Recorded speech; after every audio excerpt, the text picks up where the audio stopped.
York City with Gabriel and Dresden. Welcome back, guys. Thanks for having us. I have to say, it's good in the EDM world that we don't have that same East Coast, West Coast rivalry that they had in hip-hop back in the day, because you're like the epitome of the East Coast, West Coast collaboration here, and like one of the best. Well, and every once in a while there's violence. Yeah, at the parties, you got the guys throwing gang signs and whatnot. Cool. Now, in leading up to tonight's party, there was a lot on social media, both from you guys and from fans, just psyched about this party. You know, does New York hold a special place for you guys, and what are some of your favorite New York moments? Well, New York's always been a great place for us. It's a great place for dance music. There's a lot of history here. The people have grown up with dance music, and you feel that when you DJ here. We've had some amazing gigs. Pasha at Bed. Oh wow! And yeah, just been some great shows over the year, but really just like connecting with the people Played here. at Avalon. CLO. Right. CLO. Formerly Limelight. Our first gig ever was at Arc. Arc. Wow. Yes. That's probably before my time in New York. Yes, which used to be vinyl. So. Oh, okay. Cool. Anyway, we played all over, and it really it's nice to come back every time. Come back to New York. So. Awesome. And one of the things that we're doing, obviously because it's January, we're into the New Year's, it's a retrospective, looking over the past year. What were some of your favorite moments from 2013? I mean, like DJ dance music oriented? You can go in any direction, you guys. Well, I mean, I had a baby girl, so I mean Congrats. that's thank you. That's a pretty awesome thing. But what else did I do? We made Tomorrow Comes. I thought was a great record.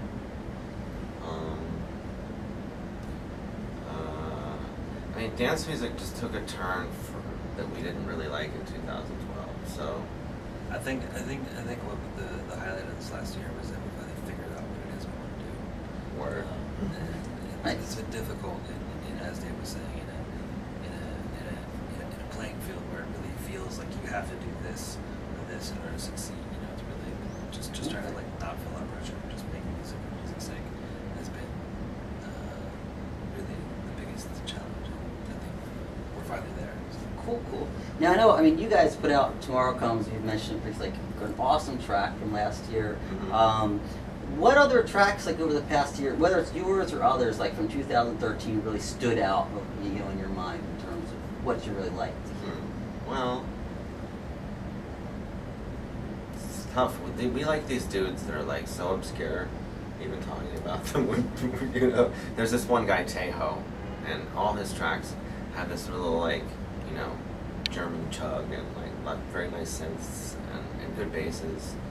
And we've been playing a lot of, you know, his stuff, and it's been getting us excited about dance music again. There's also this guy from Cyprus, or I don't know, named Deep Funk.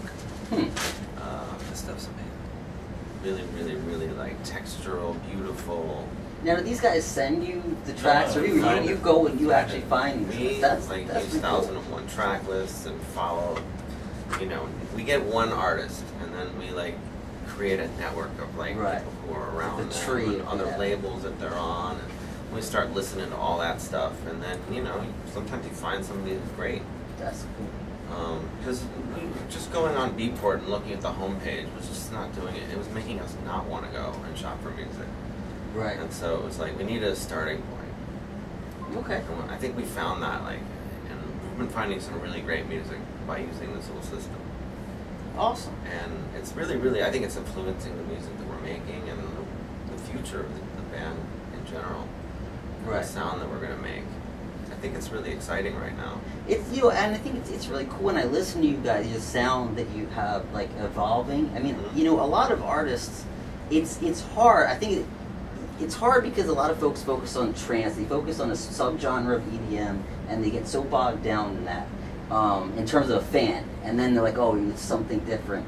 But, like, I feel like the way you evolve, it brings in a lot of different inspirations to grow it more organically. I mean, not to put words in your mouth, but, you know, how do you feel that process is just by continuously looking for inspiration? If you were going to ask a rock band, how come you pull your influences from blues and gospel and rock and hip hop, they would say, I don't understand, what do you mean? Well, how come you only don't play one style of rock music? You know, right, it just doesn't make any right. sense. So it's like, I don't know why it doesn't, I don't really know why it doesn't make any sense to people who do dance Right. music, but there's a large history of dance music, but they can choose little bits and pieces and put it together to make new things. You know? Cool, cool. Now, one of the other tracks that not too long ago that I loved was Playback with Betsy. Tell us about that process, how you started working with Betsy, and how that track came together. I think we were just listening to some demos. She had written a beginning of a song, and we liked parts of it. We felt it was missing some other things, and we worked with her and made that track. It's just It was like a easy collaborative process. effort. She like wrote the verses, and then we all collaborated on the chorus. We were all in the studio one day, and we kind of came up with that idea based on a demo that she had made, which had a different chorus. So it was cool. Okay. It was totally. We didn't know what to expect because we never worked with a brand name trance singer before, and it was an experiment to see if we could make a trance vocal record. Okay, cool. Now, I'm just curious, like, when you worked on like Playback with Betsy, that was like, all right, we're going to do this one-off sort of track. Right. But you guys, I mean, throughout your career, have created a number of collaborative projects. Motorcycle, you had Winter Kills, Dresden and Johnson. Mm-hmm. What gives you that motivation where, I want to create this as a side project versus I want to keep this Gabriel Dresden? Well, I think it becomes a side project when the people that are involved in something create something so unique that it'll always live on.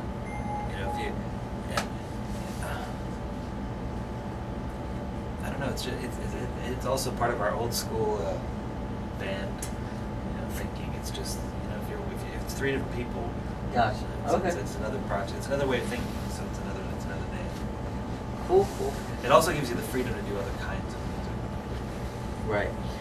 So one of the things that I like about you guys, and certain label guys who have labels, and really keep it, they're not about just releasing tracks from a bunch of different artists all the time, keeping it focused. Keeping a label focused on a sound, on a project.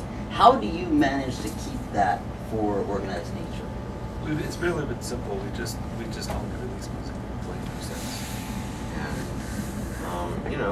It's been elusive to find that artist that we feel is actually saying something new. So we haven't released anybody. We don't want to get into the I'm going to sign the next hit mentality. We want to work with people who want to make great records, and hopefully some of them are hits. Right. Fair enough.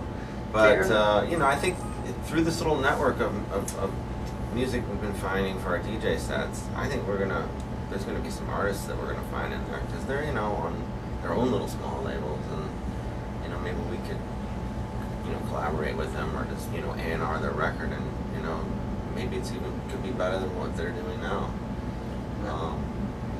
Who knows? I mean, the future is really bright. Cool. Fair enough. Now, one track that I did hear is coming out on your label is this Rise Up track that everybody in your fan groups are talking about, and I've only heard it in posted sets or ripped from sets, streaming. Tell us a little bit about that track. I know you guys are excited about it, and I heard it, and I see why. Tell us a little bit about that.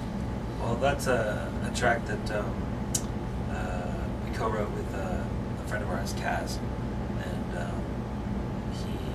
If you don't know Kaz has collaborated with Marcus Schultz before. He's the voice of Dark Heart Bleeding. Oh, okay, sure. Yeah. So, but he has a Moog modular synthesizer, an analog modular synthesizer. And one day he said, come on down and let's do something on this. And so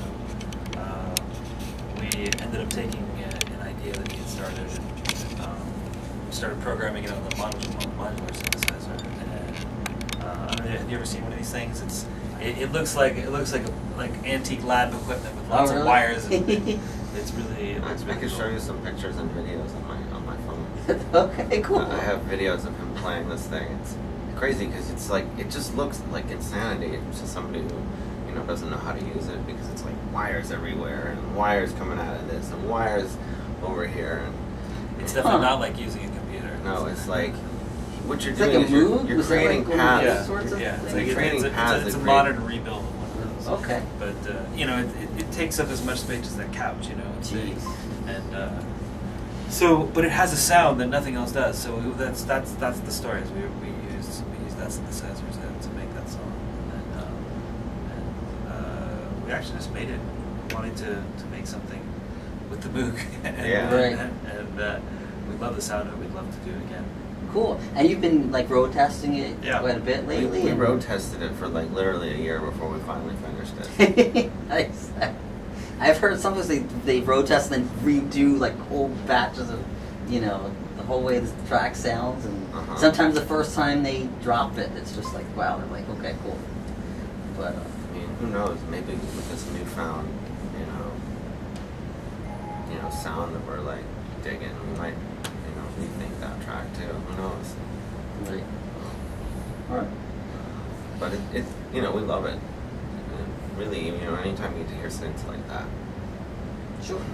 One thing that I like to ask, especially for guys who've been doing this for decade, plus and a long time, is when you release tracks, let's say before, like early days versus today, how often does a release surprise you in terms of the reaction? Like in As the Rush Comes, Beautiful Things to today. How often do you release something just been like? I don't think you really get surprised by the time you release something. You kind of, the audience is like. Yeah, there's a vibe. You can feel it when you've made a record. When something is right, people react. Do they sometimes like take a life of their own that you might not have liked? And when people rework it and something like, I didn't even think about that idea to work with that.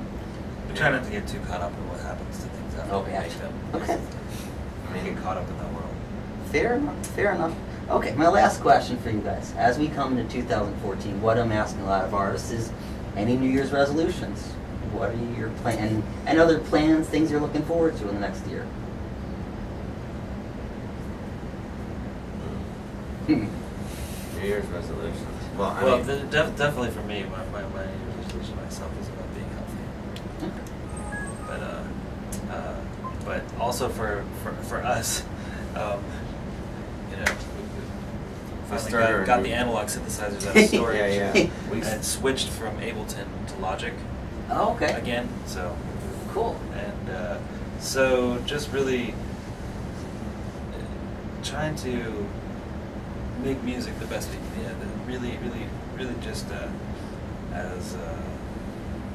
as true to ourselves as we can. So, like I said, using analog synthesizers and instead of plugins again. So that's been a very big difference. Awesome. Great. Well, guys, again, this is Stu Fleishman for Electronic Nightlife here in New York City with Gabriel Dresden. Thank you so much for joining us. See you later.